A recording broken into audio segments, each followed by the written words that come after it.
热烈让我们再次刷新对演员王一博的认知。不久前，鹏起第二世界电影频道最受媒体关注男主角奖杯，以角色往往给观众既清晰又神秘的矛盾感受，糅合着浪漫而高贵的个人气质而著称的他，成就了凡尘俗世里有烟火气的草根青年。王一博给人的印象往往高冷炫酷，但这并非其绝对本质，也掺揉着时尚想象。更直白些说，就是粉丝经济下的流量成见。他也曾在各类综艺镜头里多年如一日展现私人一面，在内娱活人一词尚未被发明前，直球已是他的专属认证。01认识你自己，强者做选择，弱者被选择。见过我是甜甜，甜过初恋的王甜甜，见过垮掉了我们就捡起来的王天天，见过不是想赢，只是不想输我已的85号，见过不用 diss 我，你们去喜欢别人好了的王爷宝，也见过一波王炸不的王酷爆。这些可甜可咸是他。当他以电影人身份再次出圈，又被我们奉上了我没有被团结的价值，只能一条路走到黑，或许可以杀出一条血路的孤狼叶先生和以前逝去的我们这代人要拿回来的长空之王雷雨。英智、狠戾、隐忍是他，傲娇、热血、冲动也是他。正如浪漫高贵的褒奖后是期许，希望能够看到王一博创作出更多富于烟火气的新形象，在以演员角色存在的荧幕世界，角色驾驭跨服决定事业疆域。那么热烈和陈硕再次验证了王一博不是本色演员、类型演员，而是性格演员。王一博的人生的确很热烈，唱、跳、演多期发展，影视、综艺、时尚、体育多圈层跨界多线程并进，永远在突破的他住过无数新手村，打过无数初级怪，经历无数失败，乃成功之母的锤炼。但陈硕不等于王一博，热烈不等于这就是街舞。说陈硕是王一博本色出镜，看见的是角色与演员本尊在第一自我层面的联系。第一自我也即演员本我，这个概念可以理解为角色陈硕与演员王一博在自然人生命形态上的羁绊与重叠。譬如都有艺术禀赋，都热爱舞蹈，都阳光帅气，不少演员粉丝和路人有意无意把陈硕带入成名前的王一博，那个在人群中慢热腼腆，在舞台上光芒四射，世界上任何一个角落跳舞都没差的王一博。的确曾经有过因外部力量褫夺而失去舞台的黯然，也是一直努力就会成功金句的出处。然而演员进行角色创作，原本也该从自我出发，在自我上下功夫，才能理解角色思维逻辑、行动目的、心路情感。通过探索第一自我，演员能不断挖掘自身性格特征的不同侧面，融入到角色真正的灵魂中，达到角色和演员灵魂契合。王一博的博是放手一搏的搏，陈硕的硕是硕石流金的硕。角色与演员的确在性格与命运热烈的能量调性方面高度吻合，这是毋庸置疑的。但决定王一博并非本色出镜的关键，是角色本尊在第二自我层面的输赢。第二自我可以理解为自我，就是根据剧情角色需要去塑造一个新的自我。第二自我是第一自我的工具，也是社会学视野中一个人的先赋角色和自制角色的微妙区别。王一博和陈硕的差异主要在家境，13、14岁就知道自己要什么。王一博没有梦想软肋，但陈硕有，所以王一博作为优秀 idol 完成有志不在年高，陈硕则完成穷人的孩子早当家。两者在青春期自我统一性与角色混乱冲突危机中的境况不同。王一博明显是统一性完成型，想跳舞就出道。从艺生涯中，他体验了对热爱的积极探索，对成为优秀舞者、演员的目标、信念和价值观做出了积极的自我承诺。正因为人格特征果敢直率、自主性强、不易顺从，才奠定了与恶童的黑红基调。陈硕更接近同一性延缓型，同样热爱舞台，但现实使他不得不一再让步做妥协。他渴望加入惊叹号与高手为伍，却还没有能力与策略，为成就自我的目标倔强到底，所以愿意当陪练退而求其次，也能消化替身屈辱，自我宽慰，表现的温顺驯良。哪怕撇开成长背景、淡化环境影响，同样是街舞情境，同样在激烈赛场，综艺这届王队长和热烈，杭州俊美小旋风，即使面容一模一样，眼神却与你有别。王队长杀伐决断，王者之气不怒自威，陈硕朝气蓬勃，赤子之心不卑不亢。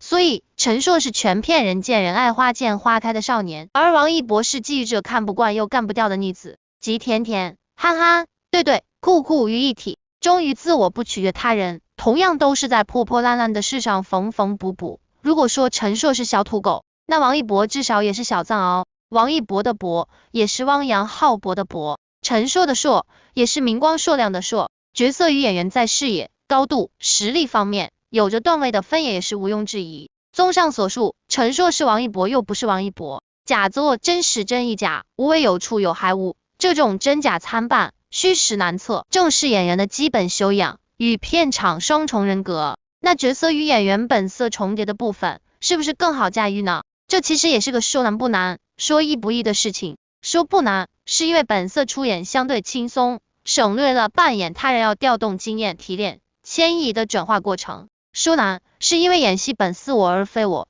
尺度就更难把握。胡歌采访时就说过，不管演什么戏都有剧本，只有自己是没有剧本的，所以要一边写剧本一边演。生活中，我们最不熟悉的就是自己的脸，因为睁开眼睛看见的是他人，除了偶尔揽镜，很少以旁观角度自查。除了容貌这副皮囊，其实更难的是察人一明己难，医者不自医，别人的事清清楚楚，自己的弱点视而不见，这不就是人生常态？这是古希腊特尔斐阿波罗神殿认识你自己的悲鸣，被后世哲人智者代代相传的理由，也是王一博又双双若着本色出演，但角色却从不撞款的内因。02之命不认命不可以，也是可以的。近年电影圈不乏科技与很活的野蛮圈钱行径，泛圈化宣发也以粗陋姿势搅乱影视池水。对比某些以污蔑、拉踩与卖惨博出位的影片，热烈的八风不动真可谓高下立见。用丁雷的台词来描摹再恰当不过，杂念没了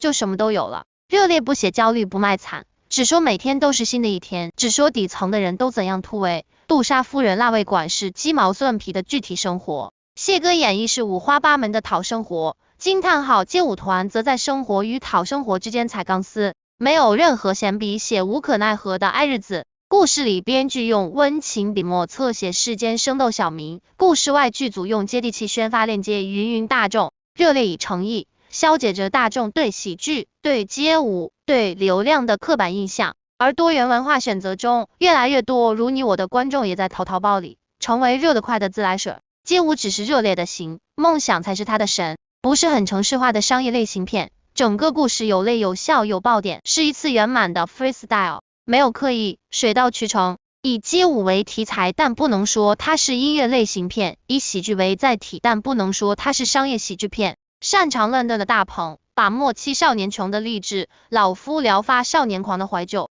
以及不怕千万人阻挡，只怕自己投降的中年怀抱杂糅，发酵出轰轰烈烈的情怀盛宴。情怀曾经被称为鸡汤，是精神心理按摩与灵魂充电。情怀的力量针对不同人影响可大可小。显然，对于马斯洛需求层次理论中实现了生理、安全与社交等需求的人来说，尊重与自我实现的精神需求显然会越来越重，反之则大打折扣。锤子手机粉丝先于用户诞生是情怀力量，而明星粉丝先于观众诞生也同理。然而，情怀再吸引人也不能当饭吃，更多时候它仰仗物质基础。就像做产品，情怀不应当是掩饰产品缺陷的噱头，而应当是产品附加值体现。拍电影也理应如是，情怀可以铺垫故事的宏大基调，但没有实在内容夯实故事就容易飘，以至于故事搭不起利益，剧情撑不住内涵。好在讲情怀但不虚浮，这一点大鹏向来做得很好，因为大鹏知道情怀是导演的精神驱动力，而不是逼观众买单的工具。从煎饼侠到热烈，没把情怀当消耗品挥霍，唤醒观众需求或用情怀营销，内容却始终坚持实用制胜，这也是大鹏出品一部更比一部强的内因。现实向的电影其实挺难拍，生活是具体朴素而祛魅的，戏剧是抽象华丽而富美的，赢了意象欠质感，不能还原生活真实的肌理与纹路，赢了质感欠意象，过于朴素克制又难以撬动当代票房。好在这方面大鹏自己的小人物系列珠玉在前，相对大制作的气势磅礴，家长里短当然稍显平淡，但涌动情愫的细节美，朴素美却打动人心。杜莎夫人的烟火气息，深夜小馄饨的温情，大排档决裂的纠结，都是绚烂之极归于恬淡的匠心设计，是热烈视听上不着香的隐形炫技。静而胜，动而亡，无为而尊。朴素而天下莫能与之争美，一成白化己，清静而成为玄圣，行动而成为帝王，无为方才能取得尊上地位，保持醇厚素朴的天性，天下就没有什么东西可以跟他媲美。热烈拍出了在沉默中爆发的炸裂，从上影节闭幕片到全国院线看片到上映，获得业界、学界、观众三重认可。热烈是大鹏出品原熟之作，也是中国喜剧电影叙事手法与类型创新的突破。从题材入手，影片已在消解我们的文化里强烈的集体潜意识。集体潜意识生成于集体中，并在集体中维持，以文化氛围、观念、传统等形态影响塑造人，且留存于潜意识中，并逐渐成为思维底色。中国人好面子，西方人重隐私，就是表征之一。当个体价值观被集体潜意识裹挟，就会罔顾内心诉求而追求世俗认可。热烈消解的正是成功的世俗定义，这一点在 Kevin 身上表现很突出。因为拿不到冠军，凯文总就只能滚去继承家业，这说明凯文也是背逆世俗、勇于追梦的人呐。